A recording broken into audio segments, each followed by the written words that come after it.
BFM Business présente Edwige Chevrillon, la grande interview.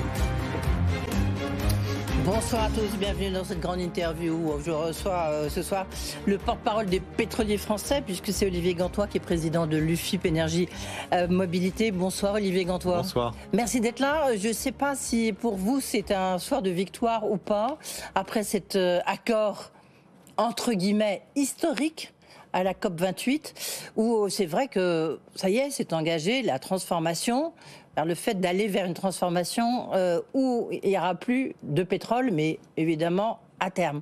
Est-ce que ce soir vous êtes plutôt content, heureux, vous vous dites quelle victoire? Vous êtes dans quel état d'esprit? Non, c'était pas un combat pour nous. En revanche, je trouve que la bonne nouvelle pour la planète et donc pour la population, c'est que le monde, en tout cas 198 pays, et parmi les plus émetteurs quand même, le monde va prendre des mesures pour baisser les émissions de gaz à effet de serre. Et ce qui est nouveau, c'est qu'il relie ça au fait que cette baisse des émissions de gaz à effet de serre passe par un renoncement aux énergies fossiles. Ça, c'est nouveau. Oui. Alors, c'est nouveau. Est-ce que c'est vraiment historique pour vous? Si jamais ces 198 pays mettent en place des mesures, comme le fait l'Union européenne par exemple, mettent en place des mesures pour traduire dans les faits ces intentions, ça, c'est une très bonne nouvelle pour la planète. En même temps, vous voyez, ça me fait penser à ceux qui disent mais il ne faut plus voyager, c'est très mauvais pour la planète. Et puis vous regardez les chiffres qui viennent sortir de l'IATA et qui montrent qu'il y a entre 4,5 milliards et 5 milliards de gens qui vont voler en 2024. Donc c'est une année record. Là, l'OPEP, tout à l'heure, elle a donné ses chiffres pour la demande de pétrole. C'est aussi une année record. C'est pas un peu contradictoire tout ça? Si, c'est contradictoire, et notamment ce qu'il faut, c'est inverser cette courbe qui pour l'instant consiste en une croissance continue de la demande pétrolière mondiale. Donc à l'heure où nous parlons, 103 millions de barils par jour, c'est un niveau en effet qu'on n'avait jamais observé, et d'après l'Agence internationale de l'énergie, on va arriver à 108 vers 2028, et après ça baissera. Et si après ça baisse, là on est sur la bonne pente, si j'ose dire. Comment je reviens toujours sur cet accord qui est quand même très important. Est-ce que c'est un accord quelque part un peu contre l'Occident quand même, dans le sens, en tous les cas, c'est l'interprétation que font certains en disant voilà, c'est un accord avec Dubaï, avec l'Arabie Saoudite, la Chine, la Russie, en fait tous les producteurs de pétrole. Non, puisque encore une fois dans cet accord, on convient qu'il faut baisser la consommation d'énergie fossile. Ces 198 pays ont signé pour dire qu'ils vont réduire leur consommation d'énergie fossile. Ça, c'est quand même une bonne nouvelle. Ça n'avait jamais eu avant. Oui, nous, en Europe, on ne le voit pas parce qu'on a déjà décidé ça. Oui, mais le calendrier, il est très long. On aurait pu le raccourcir. Ah oui. L'enjeu principal, un des enjeux principaux pour nous de la transition énergétique, c'est vraiment la vitesse à laquelle tout ça va se passer. Oui. Est-ce que là, on va lentement? On aurait pu aller beaucoup plus vite. Il y a urgence, vous attendez comme moi. Il y a des impondérables. Si on prend la France, qui est très volontariste, par exemple, dans l'électrification de ses transports. L'électrification des transports. Aujourd'hui, on a 1,5 million de véhicules électriques qui circulent en France. Et encore, je compte les tout électriques et les hybrides. 1,5 million sur 39 millions de véhicules. Donc ça va trop lentement. Il faut qu'on arrive à accélérer ça. Et aussi, c'est pour ça que nous, on propose de remplacer les produits liquides pétroliers par des produits bas carbone. Ça contribuera justement à accélérer ces transitions. Oui. Donc on va vraiment vers un crépuscule pétrolier. Ah oui. Oui. Ah oui, je ne suis pas capable de tracer une ligne dans le sable en disant en telle année il n'y aura plus de pétrole, mais on va vers un monde qui n'utilisera plus de pétrole. Il n'y aura plus de pétrole. Oh, ça sera peut-être un peu plus tard que ça. Les prévisions de l'Agence internationale de l'énergie, c'est que de 103 millions de barils par jour aujourd'hui, en 2050, on arrive à 25. C'est un quart, c'est pas encore zéro. Oui, mais en même temps, dans l'accord, vous regardez, et ils vous disent l'objectif est d'atteindre zéro émission nette d'ici 2050, conformément aux préconisations de la science.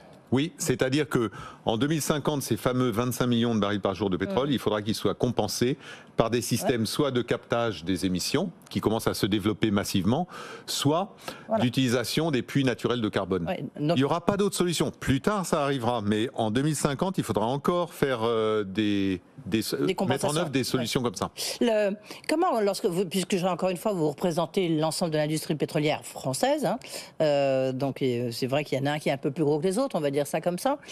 Comment est-ce qu'une industrie comme la vôtre fait pour gérer la sortie du pétrole?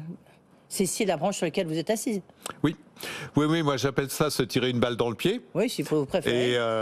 Et oui, on fait ça. Donc les gens entendent ce discours de volontarisme dans la baisse de la consommation de pétrole de façon cynique, mais non. Mais ok, c'est une chose qu'il faut. Mais donc ça se gère comment? Comment est-ce que vous le préparez? On prépare en ayant des solutions de remplacement du pétrole par d'autres matières premières. Donc notamment dans les raffineries maintenant, on traite à la place du pétrole de la biomasse, des déchets qui permettent de faire les mêmes carburants liquides mais avec de la matière première qu'on qualifie de décarbonée. Et puis on pousse aussi des projets de captage, stockage de carbone. On déploie des réseaux de bornes de recharge de véhicules électriques et même certains de nos adhérents déploient des capacités de production d'électricité renouvelable, photovoltaïque et éolienne. Mais est-ce que ça veut dire qu'il n'y a plus aucun investissement dans l'industrie pétrolière, plus d'investissement dans de nouveaux forages, il n'y a plus aucun investissement dans votre métier? Non. Non. Je suis obligé de faire un petit cours de pétrole. Oui. C'est-à-dire 103 millions de barils par jour cette année. Si jamais on n'investit plus du tout, ça devient, on perd à peu près 5% par an. Donc on passe à 98 millions de barils par jour l'an prochain, alors que le monde aura besoin de 103, même peut-être 104 l'an prochain. Et s'il manque 5 millions de barils par jour, c'est énorme, 5 millions de barils. C'est que 5% de la demande, mais c'est énorme. Et en fait, quand on ne fait rien, la production des champs baisse naturellement d'à peu près 4-5% par an. Donc les investissements actuels, c'est pour maintenir l'offre au niveau de 100, 103, 104 millions de barils par jour. Uniquement. C'est pas pour augmenter l'offre. Olivier Gantois, mais vous mesurez toute la contradiction, encore une fois. Oui. Hein? Oui. Et en effet, donc une partie de notre rôle, c'est de satisfaire une demande de pétrole. Et c'est pour ça que certains de nos adhérents le disent, il faut faire baisser la demande de produits pétroliers. Si jamais on assèche l'offre alors que la demande est toujours là, on va simplement créer une pénurie, c'est tout. Bah oui, mais c'est peut-être la meilleure façon, hein. Non, parce que les gens ne sauront pas quoi faire. Non, les gens ne sauront pas quoi faire. Donc ce qu'il faut, c'est qu'ils aient changé de voiture avant qu'on manque de carburant à la pompe. Et le montant des investissements, ça va être de combien encore en 2024 ? Les investissements nécessaires pour maintenir la production de pétrole, je n'ai pas le chiffre exact, mais c'est de l'ordre de 500 milliards par an. C'est considérable. Mais une part de plus en plus importante de ces investissements va dans les énergies renouvelables chez nos adhérents. Ça, c'est un fait. Et par exemple, là, il y a 3 forages, je crois que c'est 2 ou 3 forages. Bon, il y a une question de savoir s'il faut les autoriser ou pas dans le sud de la France. En France ? Oui. Alors, je rappelle les chiffres. La France consomme 1% du pétrole mondial, 1 million de barils par jour, et la France produit 1% de ses besoins, 10 000 barils par jour. Et je vous garantis que ces 10 000 barils par jour, ils sont produits avec des normes, notamment d'émissions de méthane, qui sont bien meilleures que ce qui se passe dans les pays producteurs. Donc si on peut produire en France, tant qu'on en a, on n'en a pas beaucoup, on ne va pas passer à 50% de la demande. On a intérêt à produire en France, c'est mieux fait, et en plus, c'est une partie de notre autonomie énergétique, donc c'est très bien. Vous pensez qu'ils vont être autorisés ? Je le souhaite en tout cas qu'ils soient autorisés. Et je peux vous dire que ça sera fait de façon très responsable. Un autre gros bémol par rapport à cet accord historique, enfin qui est quand même une vraie étape qui est franchie, c'est qu'en fait aucun financement supplémentaire n'a été prévu pour aider les pays en développement à faire face justement au coût énorme de l'abandon progressif des énergies fossiles. C'est une autre contradiction. Comment aider ces pays en voie de développement? Nous, c'est plus facile, parce que nous, on a fait notre développement et on est même sans doute responsable de ce qui se passe. Oui, alors là, on sort un peu de mon champ de compétences, si j'ose dire, mais je dis pas ça en disant que le problème n'existe pas. Au contraire, le problème est entier parce qu'il y a un double problème en effet, mais les deux sont assez liés. D'une part, certains pays vont pâtir du réchauffement climatique, des effets du réchauffement avant les autres, et d'autre part, certains pays ne se sont pas encore développés. Et donc, en effet, il va y avoir une problématique de transfert de richesse entre certains pays et d'autres. Mais une fois que j'ai dit ça, je ne suis pas compétent pour dire comment ce transfert devra avoir lieu. Est-ce que vous avez vu, en tous les cas, cette déclaration de la Russie, l'un des plus gros producteurs, du reste intéressant quand on regarde qui sont les plus gros producteurs, les États-Unis, la Russie, l'Arabie Saoudite, qui dit attention, il faut éviter une sortie chaotique des énergies fossiles, tout en saluant évidemment le compromis signé à Dubaï. Une sortie chaotique, ça veut dire quoi? La sortie chaotique. Est-ce que vous partagez je ne suis pas dans la tête des Russes. Non, mais est-ce que vous partagez cette crainte d'une sortie chaotique? Oui.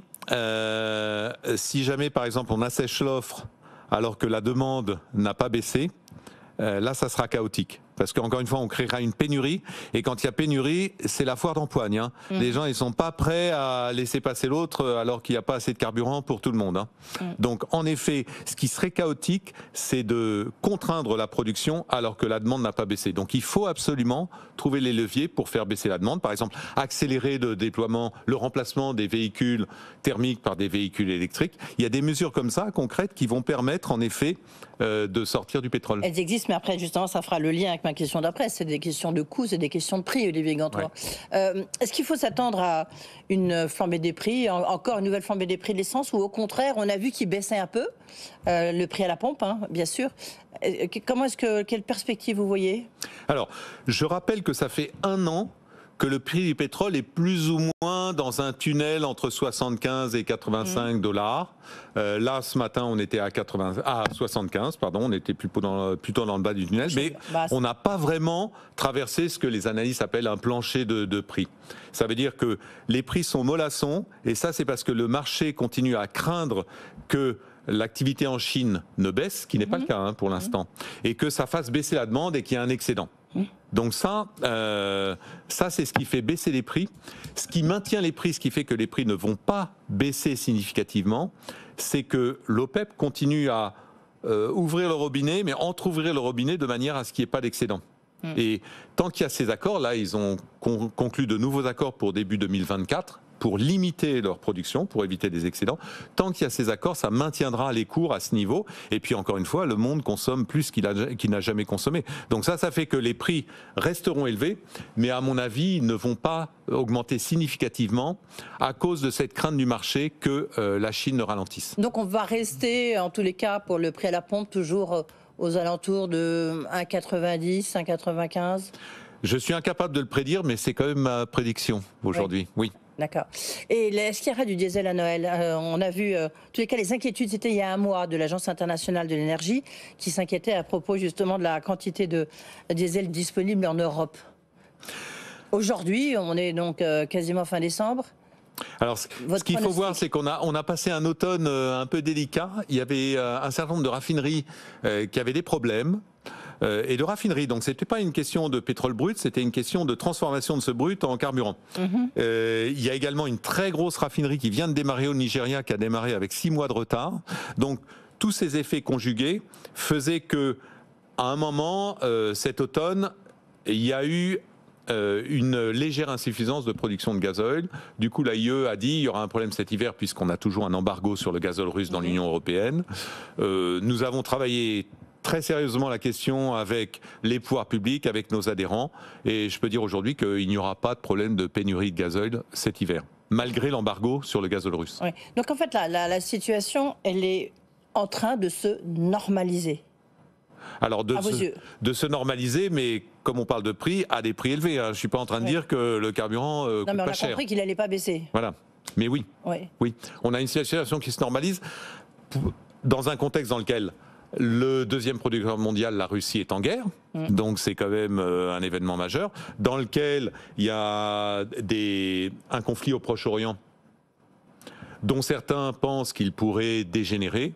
Je ne le pense pas, c'est pour ça que je dis que les prix ne vont pas monter significativement. On voit bien, est-ce que pour l'instant, la question géopolitique ne pèse pas sur le prix du pétrole. Voilà, mais il y a des raisons objectives, c'est parce que l'Arabie Saoudite, l'Iran travaillent par derrière pour éviter que justement il n'y ait une dégénérescence de ce conflit. Donc le contexte est quand même plutôt un contexte instable, on va dire, mais les facteurs que je mentionnais, la demande mondiale, l'OPEP qui limite sa production et la Chine qui menace de ralentir, finalement, et ces éléments qui sont là, qui sont en place depuis au moins 1 an, crée cette stabilité, le fait que les prix, à mon avis, vont rester dans ce tunnel 75-85 $ par baril. Une question, je ne sais pas si vous avez la réponse, mais comment ça se fait que malgré l'embargo, à 60 $ en Russie, comment ça se fait que la Russie vende toujours autant de pétrole et à plus que 60 $? Alors, seul un certain nombre de pays ont décidé de l'embargo. L'Union européenne. Clairement, tous les pays de l'Union européenne, les États-Unis, le Royaume-Uni, le Japon, le Canada ont décidé de l'embargo. Tous les autres pays du monde continuent à acheter du pétrole russe, que ce soit du pétrole brut ou du gazoil. Donc, le marché mondial n'est pas vraiment déstabilisé par cette situation. Il y a simplement du pétrole qui transite sur des trajets plus longs, au lieu de prendre les routes normales, puisqu'il ne vient plus en Europe, par exemple, mais c'est tout. Ouais. On voit que tout ça n'est pas encore, le chemin n'est pas encore complètement tracé. On peut dire ça comme ça. Vous avez raison, je suis d'accord. Merci beaucoup, en tous les cas, Olivier Gantois. Donc, vous avez dit le verre à moitié vide, mais à moitié plein, et vous avez préféré garder le côté verre à moitié plein. Merci beaucoup. Je rappelle que vous êtes président de l'UFIP et quelque part donc le porte-parole de l'industrie pétrolière, du moins française. Merci beaucoup. Tout de suite, restez avec nous. Tout de suite, Guillaume Paul, l'essentiel de l'info.